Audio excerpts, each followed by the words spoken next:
Eleva os olhos para os montes, de onde me virá o meu socorro. O meu socorro vem do Senhor, que criou os céus e a terra. Muito bom dia.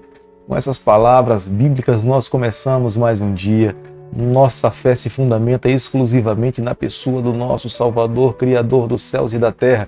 Quando passamos por momentos difíceis, os nossos olhos se voltam para o horizonte, crendo no braço do Onipotente, confiando que Ele pode solucionar a de vir diante das nossas dificuldades. Deixo com você nessa manhã uma parte da palavra do Senhor que se encontra no livro de Salmo, capítulo 119, versículo 172, onde a Bíblia diz o seguinte: a minha língua celebre a tua lei, pois todos os teus mandamentos são justiças. Precisamos celebrar a palavra do Senhor em todo e qualquer momento.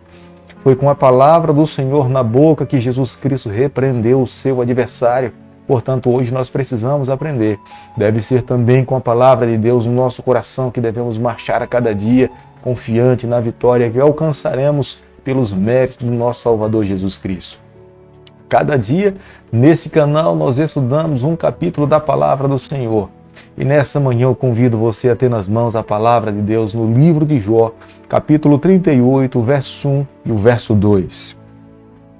Depois disso, o Senhor, do meio de um redemoinho, respondeu a Jó: quem é esse que escurece os meus desígnios com palavras sem conhecimento?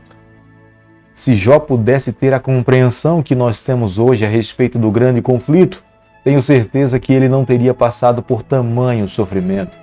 Toda acusação que os seus amigos tinham se voltado contra ele, ele os teria repreendido em nome do Senhor, entendendo perfeitamente quem era o causador de todo mal. Mas pelo fato dele não ter toda a compreensão que nós temos hoje, Deus se manifestou para ele através de um redemoinho. E Jó pôde compreender que mesmo em meio ao sofrimento, Deus se faz presente, Ele está ao nosso lado, Ele não nos desampara, Ele supre as nossas necessidades. É nos momentos mais difíceis da nossa vida que o nosso Deus nos pega nos seus braços e nos leva. Deus gradativamente estava se revelando a Jó. Deus falava que através da natureza, através dos meios da sua revelação, Ele estava cuidando da vida de Jó. Através de uma série de perguntas, Deus começa a descortinar o braço do Onipotente, o grande eu sou, mostrando para Jó que há um soberano, há um Deus que ama os seus filhos que estão nessa terra. Há um Deus que chora as nossas lágrimas. Através da natureza, Deus poderia revelar para Jó quão poderoso Ele é. Se Ele estava cuidando das nuvens, da chuva que cai sobre essa terra, se Deus está cuidando da própria natureza e não permite que um único passarinho caia nessa terra sem que ele tenha ciência, Deus também cuidaria da vida do seu filho, do seu amigo Jó. Jamais permitiria que Jó fechasse os olhos para essa vida sem que ele pudesse ter uma compreensão clara do amor de Deus para com ele. Quando Deus entra em cena na vida de uma pessoa, tudo muda, tudo se torna diferente. Era o que Deus estava fazendo com Jó. Até então, Deus não tinha se manifestado. Mas a partir daquele momento, Deus começa a se revelar para que Jó tenha compreensão quem é o causador de todo o bem, quem é que de fato traz sofrimento para todos os filhos que se encontram nessa terra. A resposta de Deus a Jó nós encontramos nos 4 capítulos a seguir.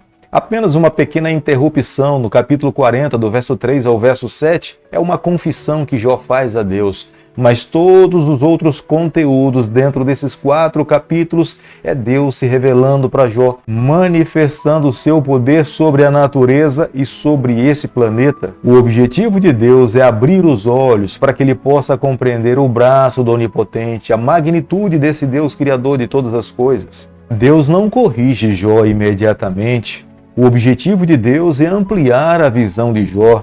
Deus também, nesse momento, não estava com o objetivo de trazer uma resposta para Jó a respeito de quem é o causador do sofrimento, mas a grande intenção de Deus nesse capítulo é mostrar para Jó a sua soberania, a sua majestade, quem é que governa todas as coisas, quem é que dá as ordens neste universo. No versículo 7 do capítulo que nós estamos estudando nessa manhã, a Bíblia nos apresenta 3 momentos em que os anjos se alegraram. A primeira delas é na criação. A segunda dela é na redenção na cruz do Calvário e a terceira dela na recriação de todas as coisas, quando Deus fizer todas as coisas novas nesse planeta. No versículo 14 do capítulo que nós estamos estudando nessa manhã, e entendemos que o autor desse livro seja Moisés, através da inspiração e revelação divina, compreendemos a maneira como Moisés usa uma figura de linguagem falando de quem é o originador de todas as coisas que estão nessa terra. Tudo que existe nessa terra possui a impressão e o DNA do Criador do universo. Da mesma forma como um barro sem expressão, sem identidade, adquire uma identidade com o carimbo de um Senhor, assim é toda obra criada por Deus. Tudo que existe nessa terra possui a impressão do carimbo, da identidade da criação do nosso Deus. Do nascer do sol, aos animais, aos pássaros e aos peixes que estão no mar, todos nós temos o DNA do nosso Criador. O ser humano foi criado à imagem e semelhança de Deus, com a capacidade de pensar, raciocinar. É no decorrer da noite que os ímpios manifestam as suas obras, porque se fizessem no decorrer do dia, diante da luz, as pessoas saberiam quem elas seriam.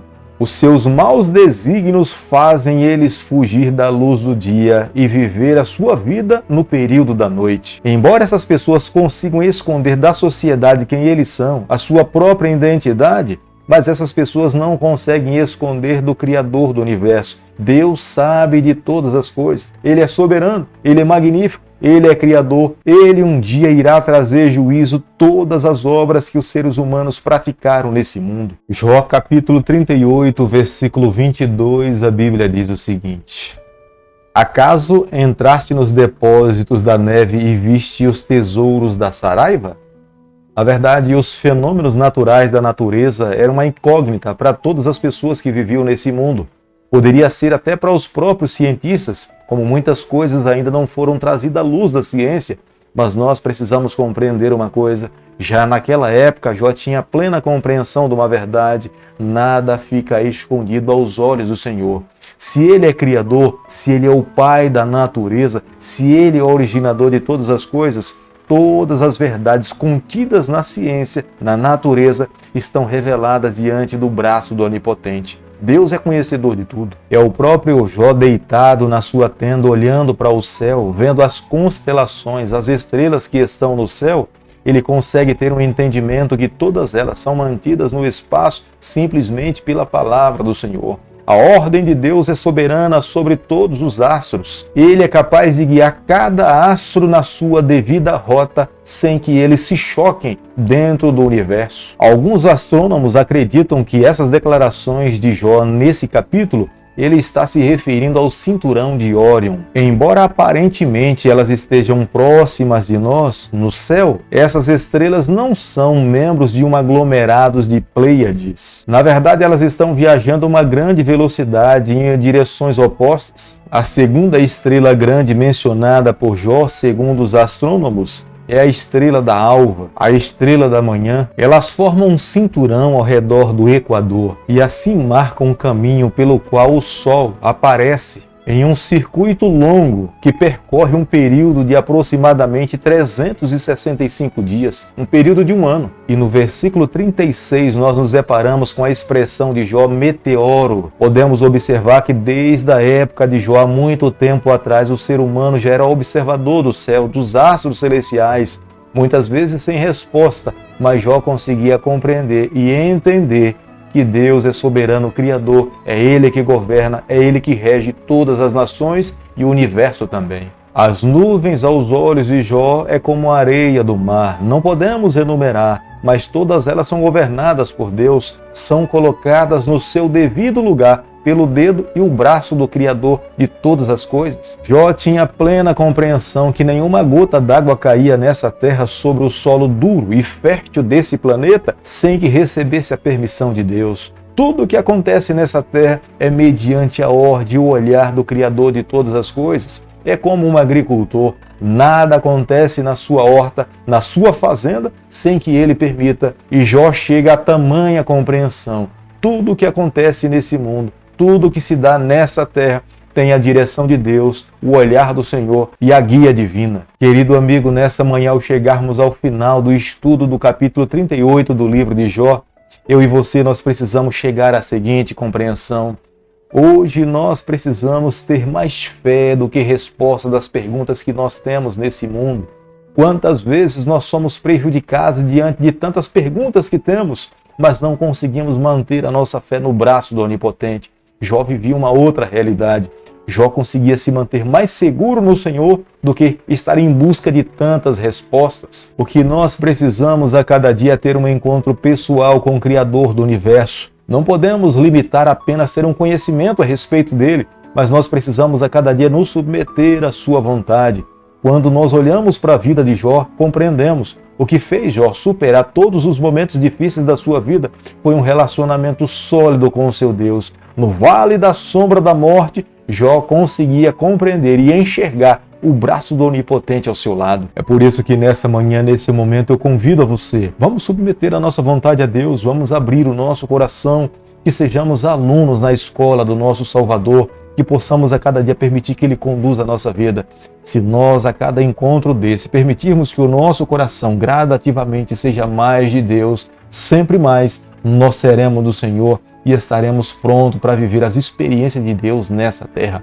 Querido Pai, nas Suas mãos nessa manhã nós nos colocamos, confessamos as nossas falhas. Nós queremos ser do Senhor por toda a nossa vida. Fica conosco no decorrer desse dia. Nós oramos, nós pedimos e o fazemos em nome de Jesus. Que o Senhor te abençoe e te guarde. Que Ele faça resplandecer o seu rosto sobre você. Que Ele tenha misericórdia de você. E sobre você, nessa manhã, Ele levante seu rosto e conceda a sua paz em nome de Jesus.